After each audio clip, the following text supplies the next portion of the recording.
हे शौनकादी ऋषी श्रवण प्रीती लालसा, ज्याच्या अंतकरणामध्ये प्रीती मात्र श्रवणाबद्दल आहे, कथा ऐकण्याबद्दल आहे, असे तुम्ही मात्र बुद्धिवान आहात, ज्ञानवान आहात आणि तुम्ही शास्त्राचे जाणते आहात.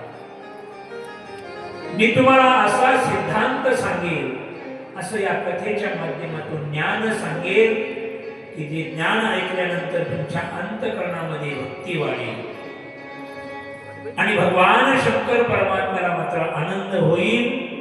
असं मात्र तुम्हाला मी एक रसायन सांगणार आहे. सर्व सिद्धांत निष्पन्नम भक्त्यादी